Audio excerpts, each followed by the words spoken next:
At 9:33 p.m. on the 10th of December 2021, a tornado crossed the Marshall County line into the town of Benton, Kentucky. It was part of a supercell thunderstorm that had already carved a path of destruction through the small city of Mayfield, 20 miles to the west. In Benton, the storm was still at peak intensity. The National Weather Service had issued a tornado warning for Marshall County more than 20 minutes earlier. But warnings themselves do not stop tornadoes, they only buy time.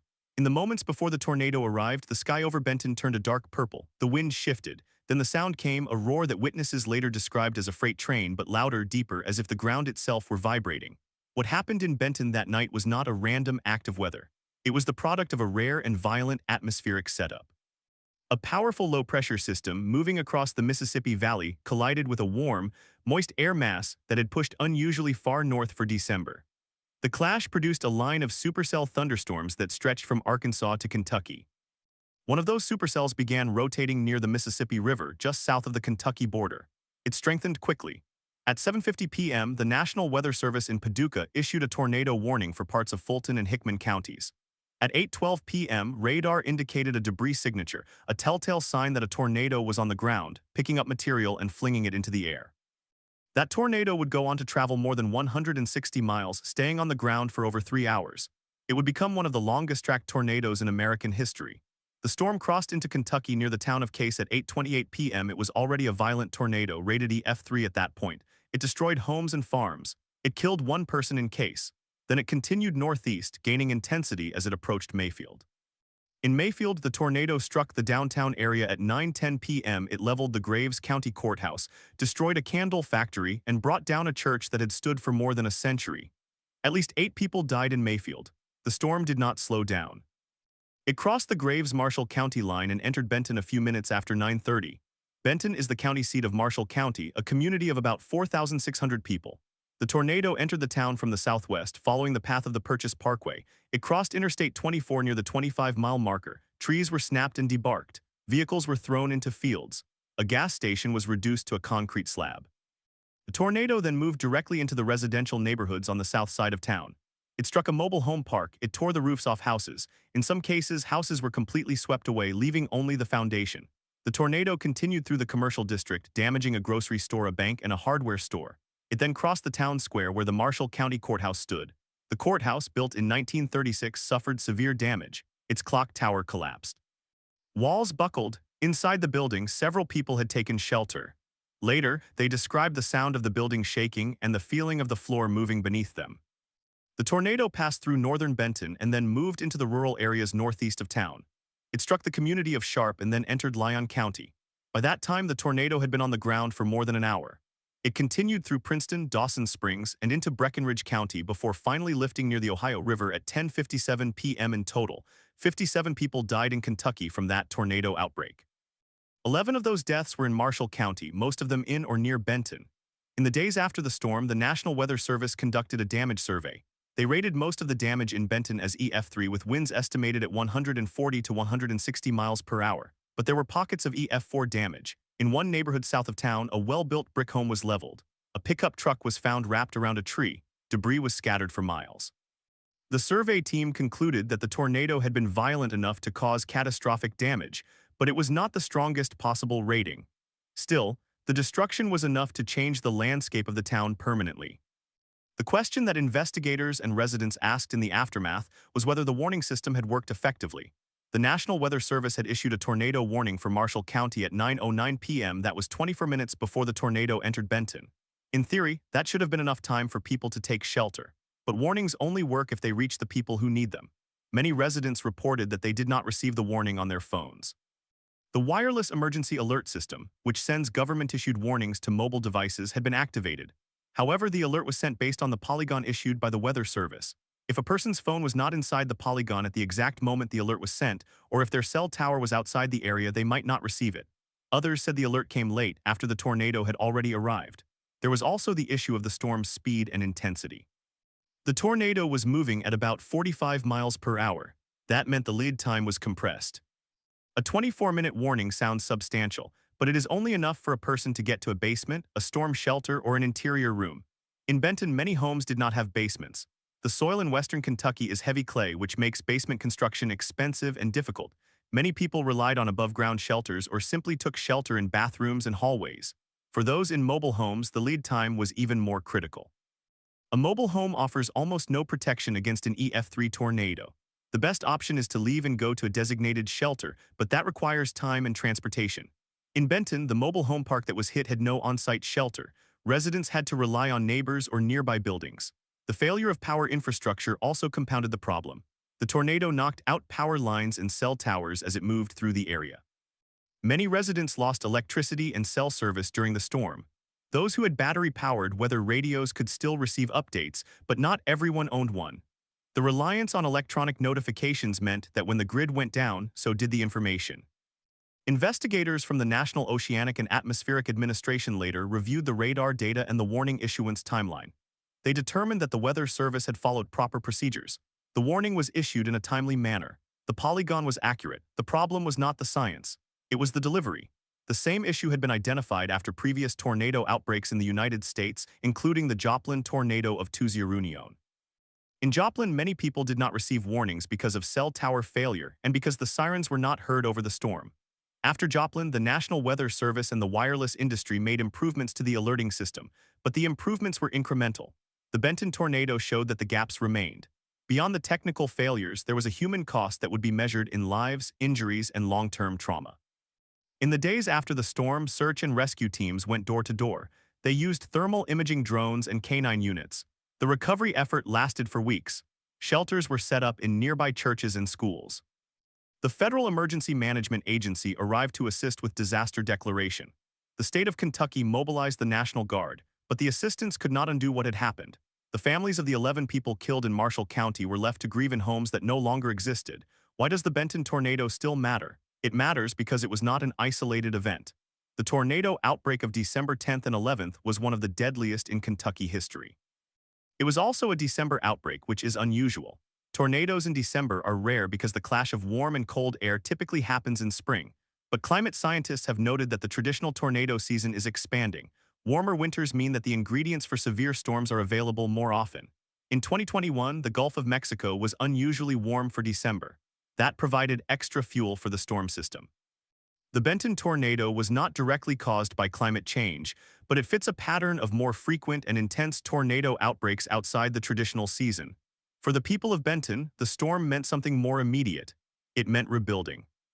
It meant questioning the systems that were supposed to protect them. It meant deciding whether to stay or leave.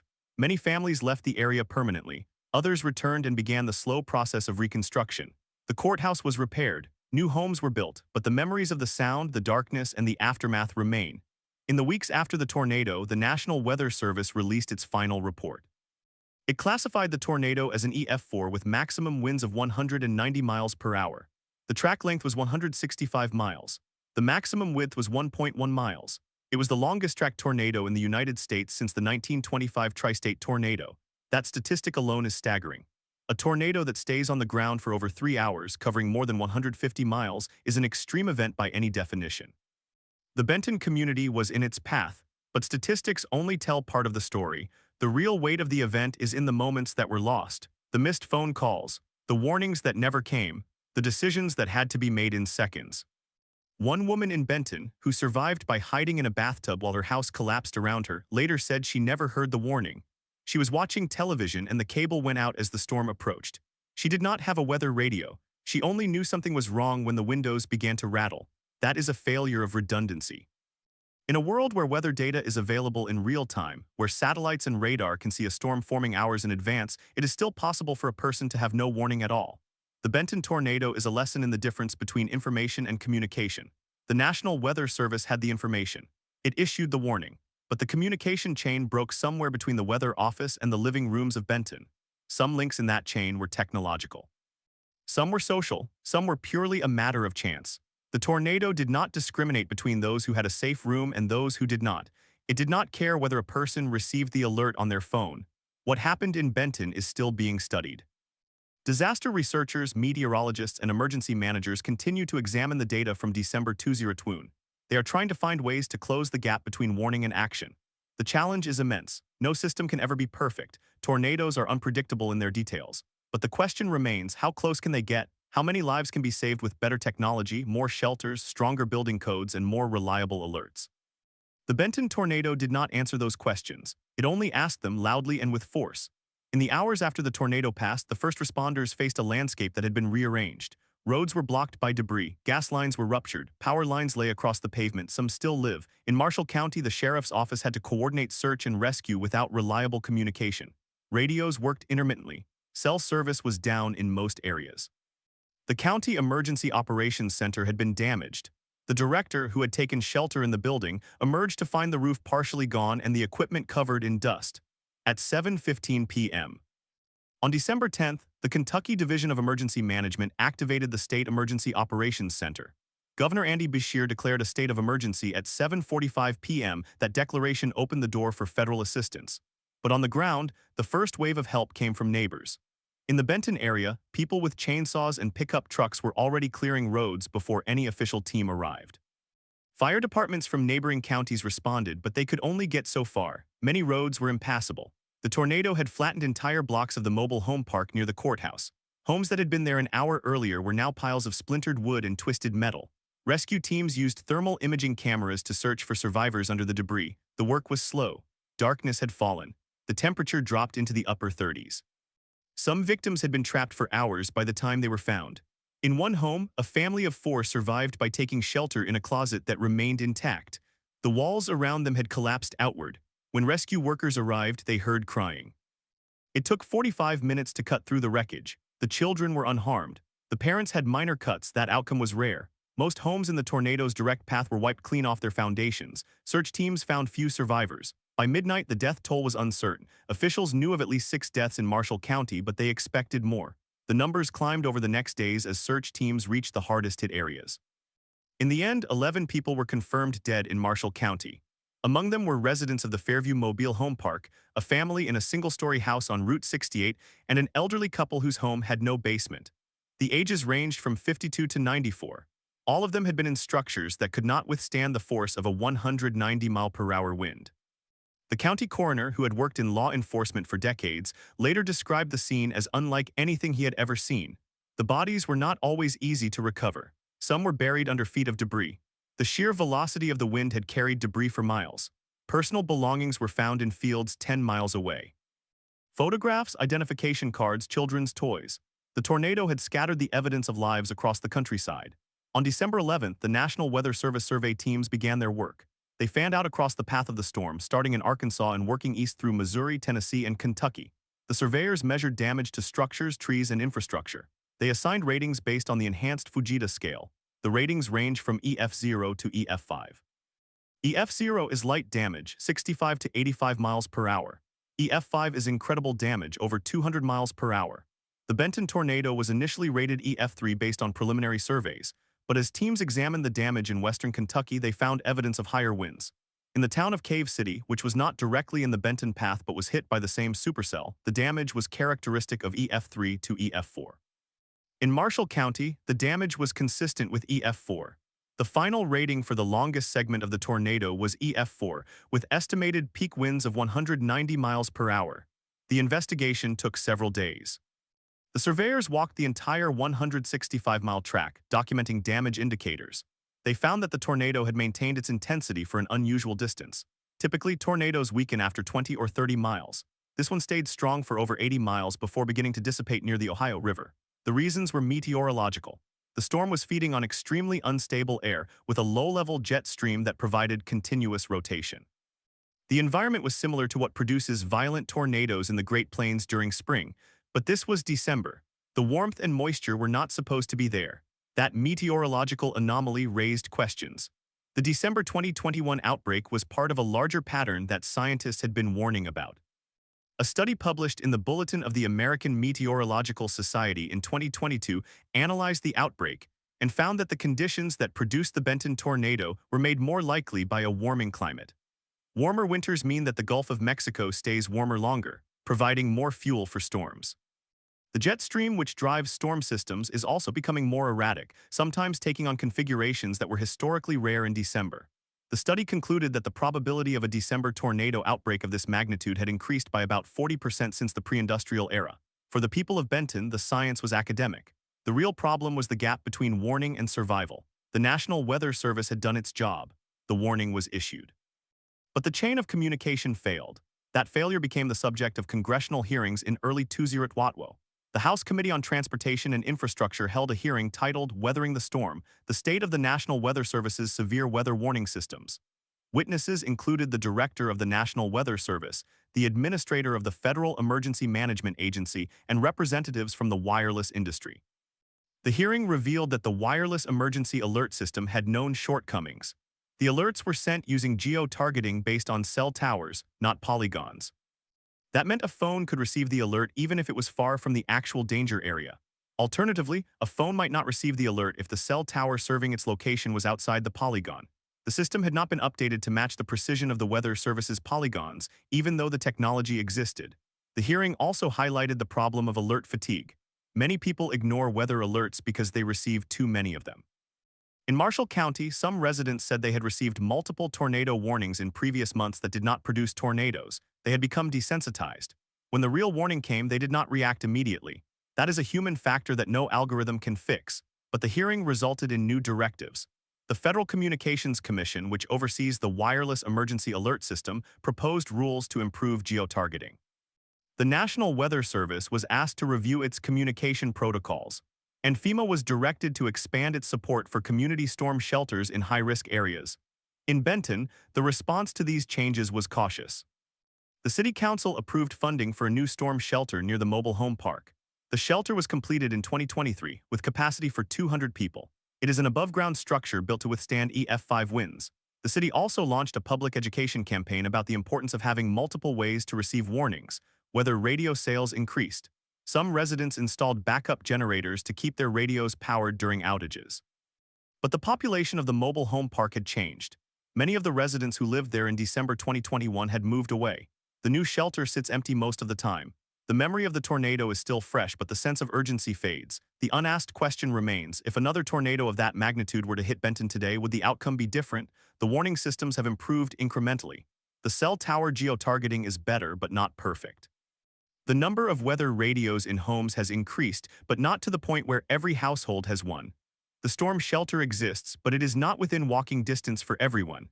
The answer is not a simple yes or no. The Benton tornado exposed the limits of technology and the fragility of human preparedness.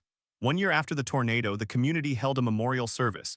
Survivors and family members gathered at the courthouse, which had been rebuilt. The exterior looked the same, but the inside had been reinforced. The speeches were brief. The names of the 11 victims were read aloud. A bell was tolled 11 times. After the service, some people walked to the site of the mobile home park. Nothing was left but a field of grass.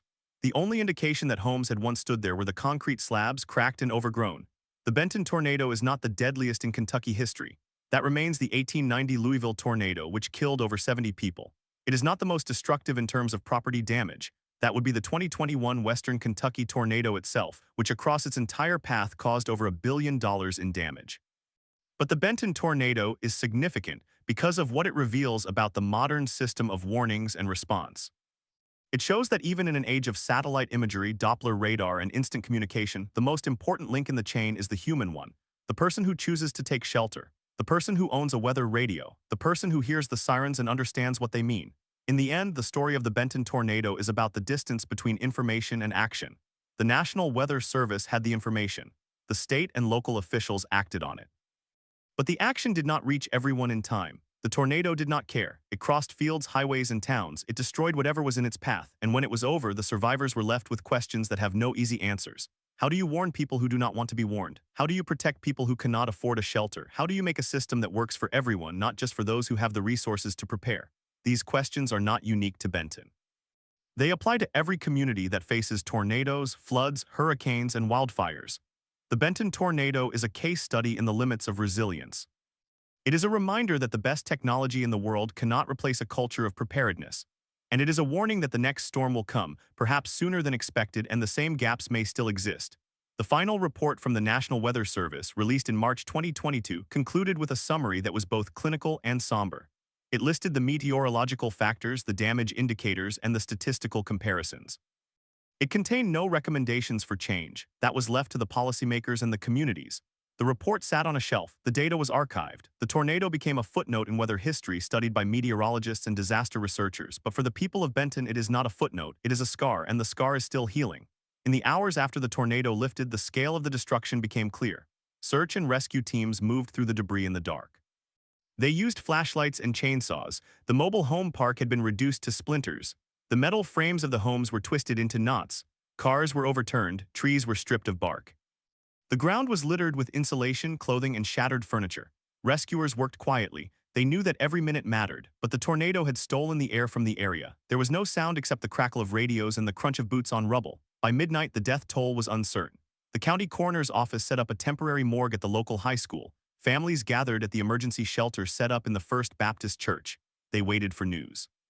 Some received it quickly, others waited for days. The tornado had scattered possessions across fields. Identification was difficult. Many of the victims had been in their homes when the structure collapsed. The cause of death was blunt force trauma. The tornado had thrown them with the force of a freight train. The National Weather Service survey team arrived the next morning. They drove through the damage path with GPS units and cameras. They measured the width of the destruction. They photographed the debris pattern.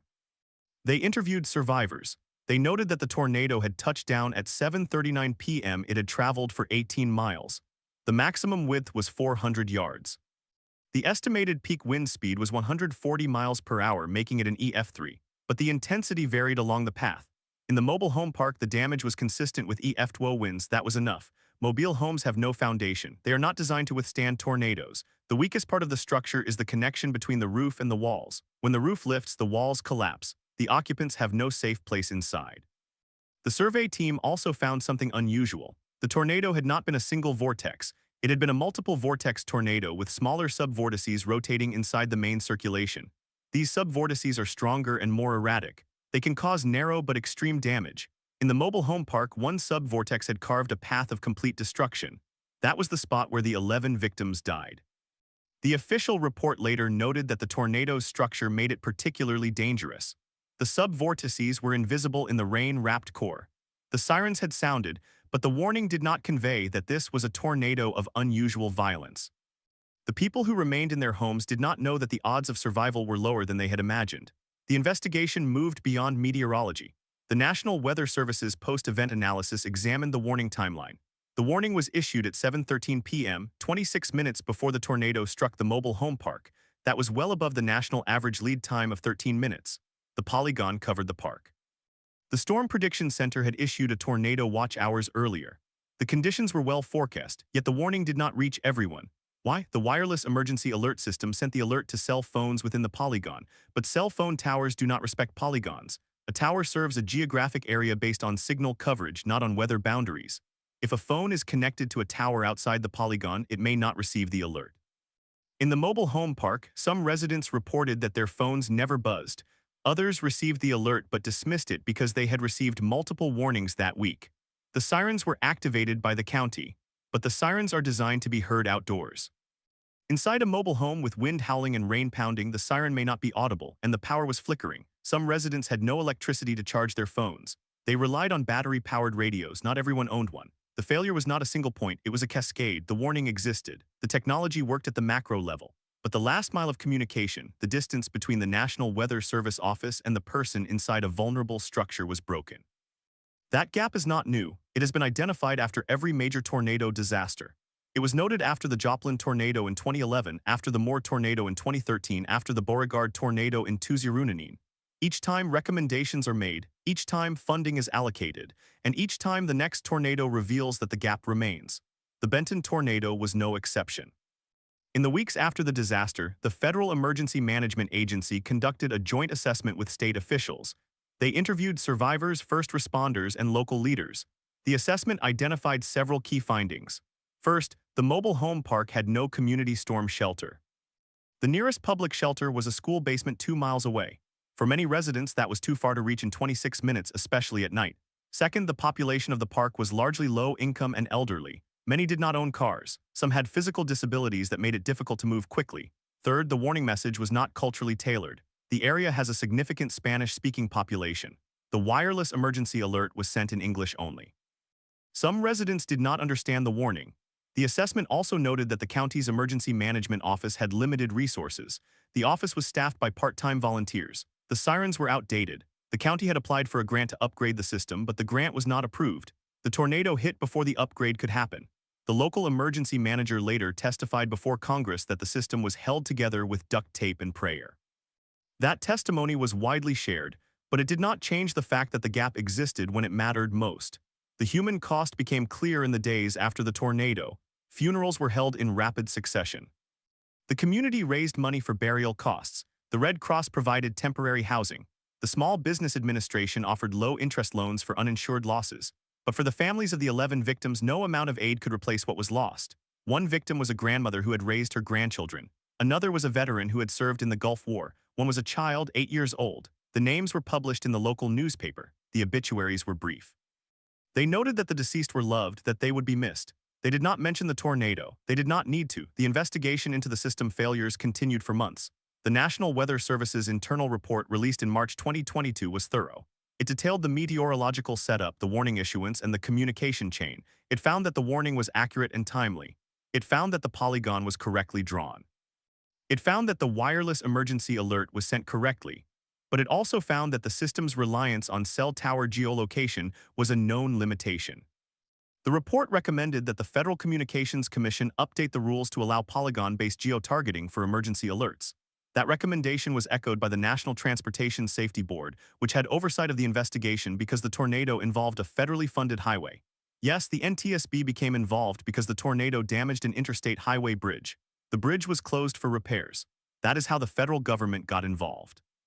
The NTSB's investigation focused on the transportation infrastructure, but they also examined the broader emergency response. Their final report, issued in early 2023, made 17 recommendations. Among them, require all mobile home parks to have community storm shelters, improve the accuracy of wireless emergency alerts, fund public education campaigns about tornado safety, and require that all emergency alert messages be translated into languages spoken by the local population. The recommendations were sensible. They were not binding. The mobile home park in Benton was rebuilt, but the new homes were again mobile homes. The county did not require them to have storm shelters. The state legislature debated a bill to mandate shelters in new mobile home parks. The bill died in committee. The cost was too high. The industry opposed it. The legislature decided that the issue was best left to local control. Local control meant that the Benton City Council had to decide. The council voted to build a single community shelter near the site of the park. The shelter was completed in 2023 as noted earlier. It can hold 200 people. That is enough for the current residents of the park, but not for the surrounding neighborhood. The park has about 80 spaces. The population varies, but most residents live alone or in small families. The shelter is within walking distance for some, but not for all. For the elderly and disabled, the distance may still be too far, and the shelter is not open 24 hours. It requires a key to access. The key is distributed by the city. Not everyone has one. The deeper question is whether the community is safer now than it was before the tornado. The answer is yes, but marginally.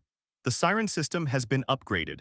The grant that was denied before the tornado was approved after. The new sirens are louder and more reliable. The wireless emergency alert system has improved geotargeting thanks to FCC rule changes in 2020. The new rules require wireless providers to use polygon-based alerts within 2 years. That deadline is approaching. The system is not perfect, but it is better. The number of weather radios in homes has increased. Local schools now conduct tornado drills. The Emergency Management Office now has a full-time director. The budget has increased, but the underlying vulnerability remains. Mobile homes are still the most common type of housing for low-income families in western Kentucky. They are cheap, but they are dangerous. The National Building Code for Manufactured Homes was revised in 2020 to require stronger tie-downs, but the revision is not retroactive. The homes in Benton were built to older standards. The new homes that replace them are built to the new standard, but the standard is still not enough to survive an EFTWO tornado. The industry has resisted more stringent requirements, citing cost and affordability. The result is a housing stock that is inherently unsafe. The only way to be safe is to leave the home and go to a shelter. That requires warning, transportation, and a shelter. All three must work simultaneously. The memory of the Benton tornado is fading for those who were not there. For the survivors, it is permanent. One survivor, a woman who lived in the park, lost her husband. She was in the bathroom when the tornado hit. The bathroom was the only room that did not collapse. She survived with scratches. Her husband was in the living room. He died. She now lives in a different house, a stick-built home with a basement. She says she never sleeps without a weather radio next to her bed. She says she leaves the radio on all night, even in clear weather. She says she cannot lose another person. Another survivor, a man who ran to the ditch outside his mobile home, lay face down in 6 inches of water. He held onto a fence post. The tornado passed over him. He felt the pressure change. He heard the roar. He felt debris hitting his back. He survived without injury. He now volunteers with the local emergency management office. He gives talks about tornado safety. He tells people that the warning is real. He tells them to take it seriously. He tells them that 26 minutes is enough time if you move immediately. He tells them that waiting is a mistake. The Benton tornado is not unique, it is part of a pattern. The 2021 outbreak was one of the deadliest in December on record. The total number of tornadoes that day was 66. The total deaths were 90. The outbreak spanned 6 states. The longest-track tornado, the one that went through Mayfield, was on the ground for 250 miles.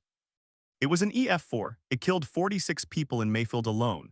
That tornado overshadowed the Benton tornado in the national news. The media focused on Mayfield. The candle factory collapse dominated headlines. The Benton tornado was a footnote, but for the families of the 11 victims, it was not a footnote, it was the whole story. The climate connection remains a subject of research. Scientists are careful not to attribute any single tornado to climate change. But they note that the atmospheric conditions that produced the outbreak, warm, moist air from the Gulf, a strong jet stream, and a deep trough, are becoming more common in December. A study in 2023 projected that the frequency of cool season tornado outbreaks could increase by 20% by mid-century. That means that tornadoes in December, January, and February could become more frequent and more intense. The Benton tornado may be a preview of winters to come. The policy response at the federal level has been slow.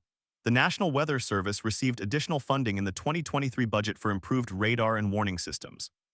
The infrastructure bill passed in 2021 included money for hazard mitigation, but the disbursement has been slow. Many communities have not received the grants they applied for. The result is a patchwork of preparedness. Some communities have invested heavily, others have not. The difference is often local leadership, local funding, and local awareness.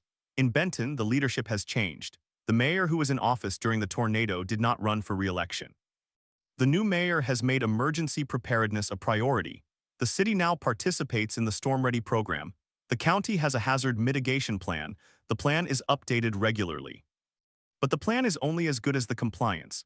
The mobile home park is still there. The residents are still vulnerable. The shelter is there, but it is not enough. The question that hangs over every discussion of the Benton tornado is simple. Could it happen again? The answer is yes. The meteorological conditions that produced the December 2021 outbreak will return. The infrastructure that failed has been improved, but it has not been perfected. The human factor, the tendency to ignore warnings, the difficulty of moving quickly in the dark, the lack of shelters has not changed. The tornado will come again. The question is whether the lessons of Benton have been learned. The evidence is mixed. The survivors carry the lesson in their bones. They will never ignore a warning again. They will never be complacent. But the survivors are a minority. The rest of the community has moved on. The news cycle has moved on. The federal attention has moved on. The next tornado will be a surprise to those who have not experienced one. That is the nature of disasters. They feel impossible until they happen. Then they feel inevitable in hindsight.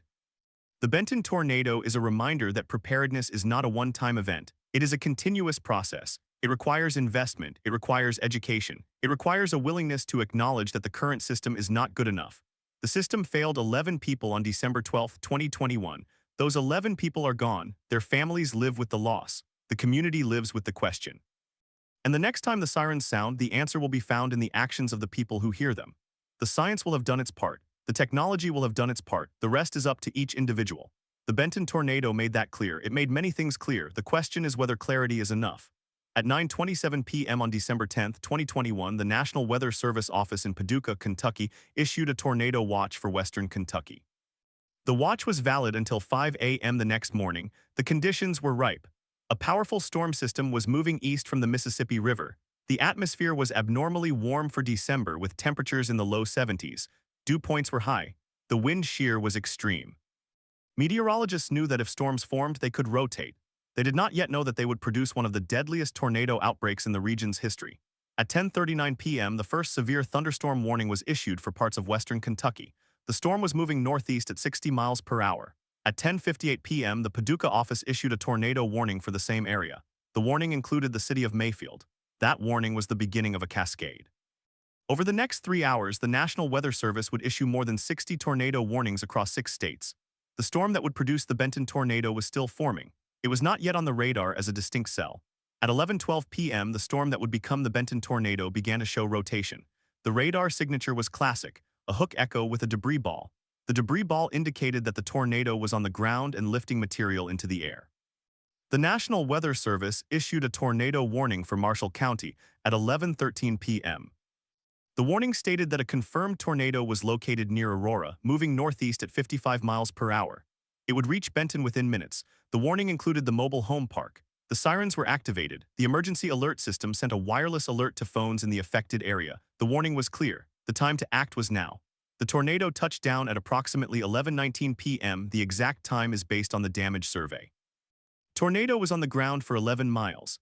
It was classified as an EF2 with winds estimated between 120 and 130 miles per hour. That is not the strongest category, but it is strong enough to destroy a well-built house. For a mobile home, it is catastrophic.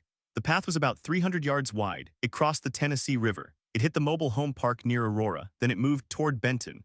The damage was concentrated in a narrow corridor. The worst was at the mobile home park.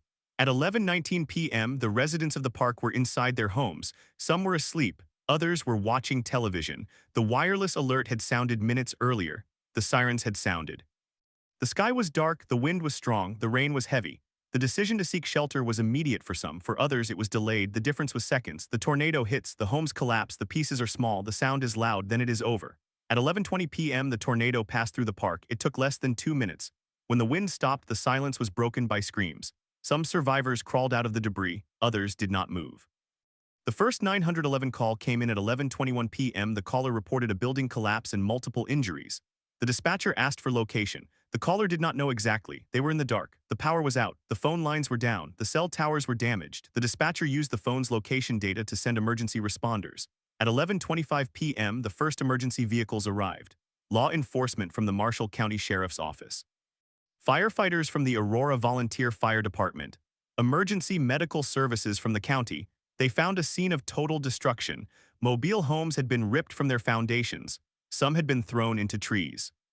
Others had been folded in half. The debris field was scattered across several acres. Victims were found in the open. Some were dead, others were injured but alive. At 11:35 p.m., the Marshall County Emergency Management Agency requested mutual aid from surrounding counties. Ambulances were dispatched from Murray, Paducah, and Mayfield. Hospitals prepared for a mass casualty event. Benton's emergency room at the local hospital began receiving patients. The hospital was small. It had limited trauma capacity. The doctors and nurses worked through the night. They saved some. They could not save everyone. At midnight, the search and rescue operation was underway. Crews worked by flashlight. The debris was unstable. They had to be careful. They found bodies in the rubble. They found survivors under overturned furniture. They found a child in a ditch alive. The child was transported to a hospital. The child survived. The mother did not. The father was never found. He was thrown into a field. His body was discovered the next morning by a farmer. At 2 a.m., the governor of Kentucky declared a state of emergency. The National Guard was activated. Federal Emergency Management Agency was notified. The response was coordinated from the State Emergency Operations Center in Frankfort. The focus was on rescue and triage. The number of casualties was not yet known. The search continued until dawn. At 7 a.m. on December 11th, the sun rose over western Kentucky. The damage was visible in daylight. The mobile home park was unrecognizable. The trees were splintered. The ground was littered with personal belongings. Photographs. Clothing, toys. The official death toll was confirmed at 9. Later, it would rise to 11. 3 of the deceased were children. The youngest was 5 years old. The oldest was 82. The investigation began immediately. The National Weather Service sent a survey team to the area. The team walked the damage path. They measured the width of the debris field. They estimated wind speeds based on the degree of structural damage. They interviewed witnesses. They confirmed the EF2 rating. The survey team noted that the damage was consistent with a tornado that was strong but not extreme. The reason the death toll was so high was not the intensity of the tornado. It was the vulnerability of the structures. The Federal Emergency Management Agency conducted a separate investigation into the warning process. They reviewed the timestamps. They found that the warning was issued 7 minutes before the tornado struck. 7 minutes is above the national average for lead time. The warning was accurate. The sirens were tested regularly. The wireless alert was delivered. The Emergency Management Office had no technical failure. The investigation concluded that the warning system worked as designed. The problem was not the warning. The problem was the response. Why did 11 people not reach shelter in 7 minutes? The answer is multifaceted. First, the warning was issued at 11:13 p.m. Many residents were already in bed. The myth that tornadoes do not occur at night is persistent. Despite years of public education, many people still associate tornadoes with daytime. The darkness creates a psychological barrier. People are less likely to act when they cannot see the threat. Second, the mobile home park is located on a floodplain. There are no basements in the park. No storm shelters exist within the park boundary.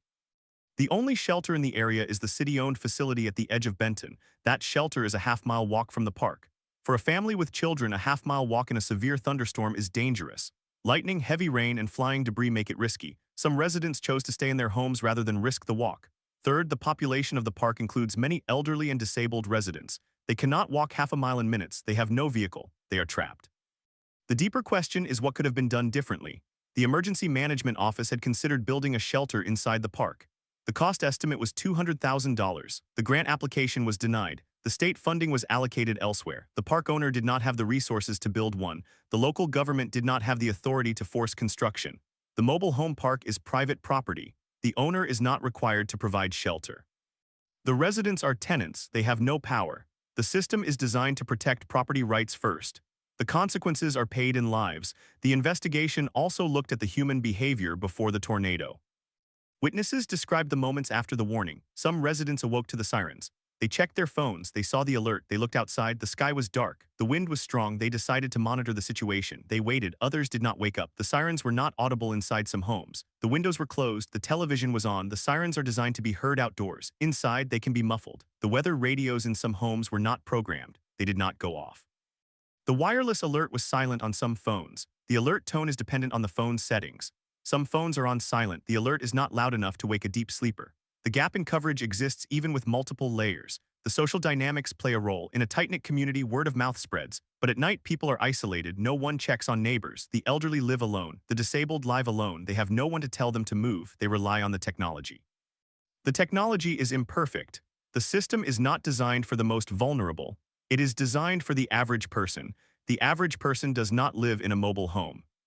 The average person does not have a disability. The average person has a car. The system works for the average. It fails for the margins. The margins are where the deaths happen. The 11 people who died were not elected officials. They were not wealthy. They were not connected. They were ordinary people living in an ordinary park. They were part of the invisible majority of disaster victims. Their deaths are a statistic to the nation. To the community, they are a wound that never fully heals. The response from the state government after the tornado included funding for new projects. The Kentucky Emergency Management Agency approved grants for storm shelters in several counties. Marshall County received funding for 2 new shelters. One is near the mobile home park, the other is at the county fairgrounds. The shelters are designed to accommodate up to 200 people each. They are constructed of reinforced concrete. They are equipped with backup generators. They are open during severe weather events. The key issue is accessibility. The shelter near the park is still a quarter-mile away. For a person in a wheelchair, that distance is challenging in good weather. In a tornado warning, it is nearly impossible. The shelter does not have a shuttle. The city does not provide transportation. The elderly and disabled are once again left to their own devices. The community resilience efforts have increased. The local Red Cross chapter now offers free weather radio programming. They hold community meetings on tornado safety. They distribute information in Spanish and English. The school district incorporated tornado drills into its curriculum. The students practice going to safe zones.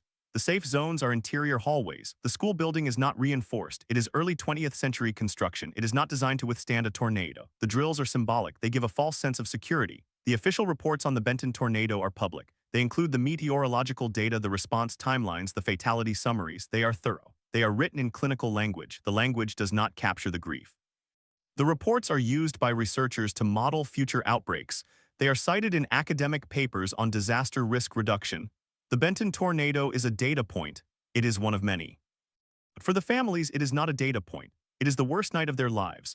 The aftermath for the survivors includes long-term mental health challenges, depression, anxiety, post-traumatic stress disorder. The local mental health clinic has limited staff. The wait time for an appointment is 6 weeks. Some survivors never seek help. They cope in their own ways. Some move away from the area. Some stay and try to forget. They cannot forget. The anniversary of the tornado is December 11th. On that day, the local radio station plays a moment of silence. The church holds a memorial service. The names are read aloud. The survivors gather. They stand in the cold. They look at the sky. They wonder if it can happen again. The tornado did not just destroy homes. It destroyed the sense of security. Before the tornado, the community believed that a tornado would not hit them.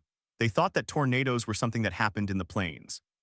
They did not think that an EF2 could kill 11 people. Now they know. The knowledge is heavy. It changes how they live. They watch the sky more. They check the radar app. They buy weather radios. They talk about the sirens.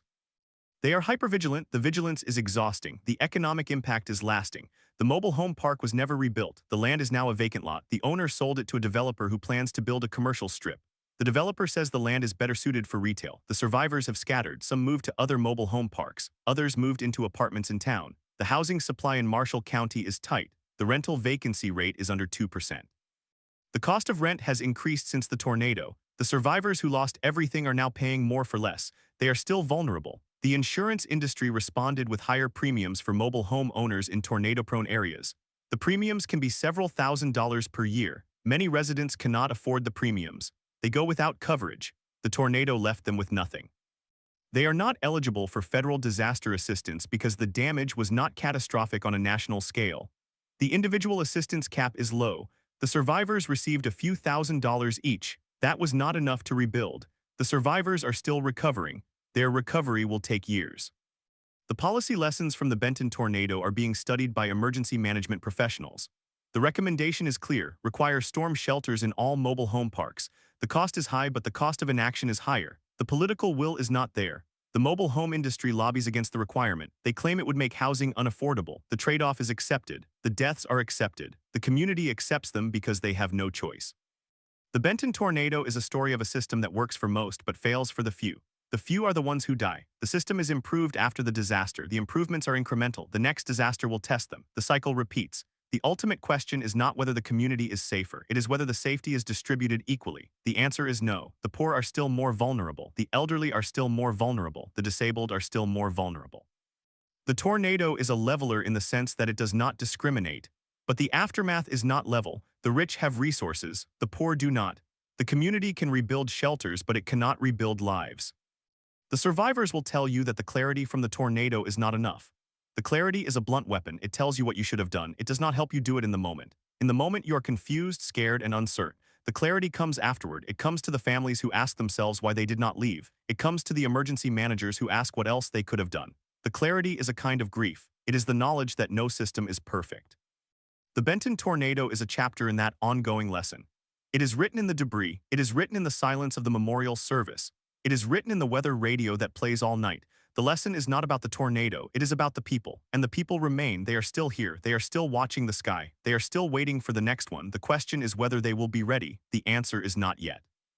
At 10:11 p.m. on the 10th of December 2021, the National Weather Service issued a tornado warning for Marshall County, Kentucky.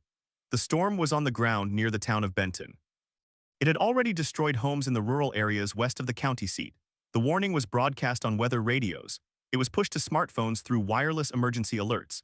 It was not relayed by the outdoor sirens. The sirens in Benton were not activated.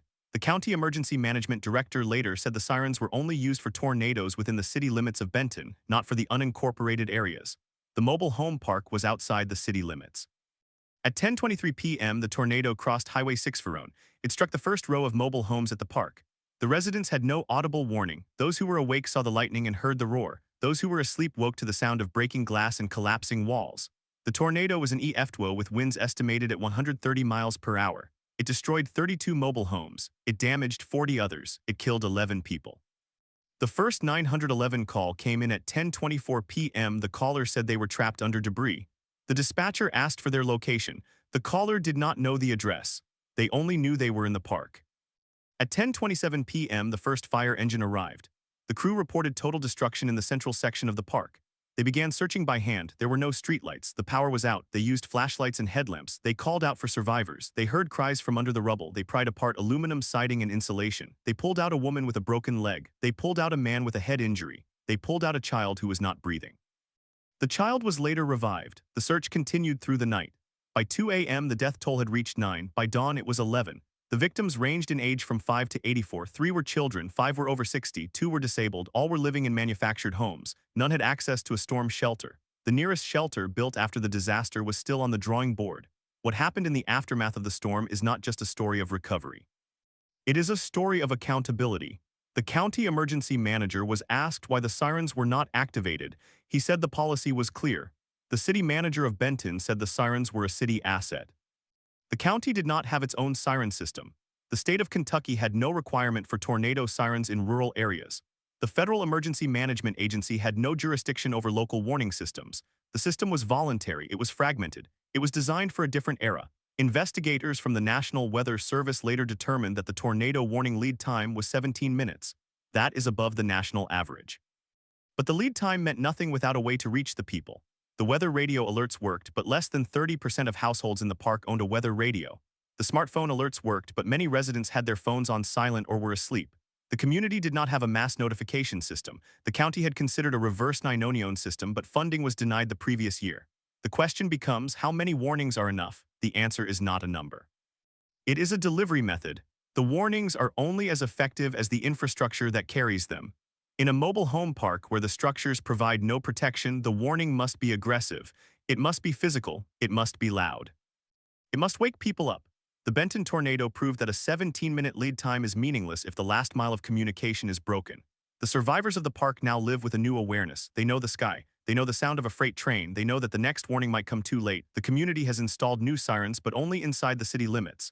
The mobile home park is gone. The land is empty. The developer has not broken ground. The vacant lot is a memorial of sorts. It is a place where the wind still blows unimpeded. It is a place where the silent sirens still echo. The lesson of Benton is not about the tornado. It is about the distance between a warning and a rescue. That distance is measured in minutes. It is also measured in policy, in funding, and in the will to protect the most vulnerable. The distance has not yet been closed.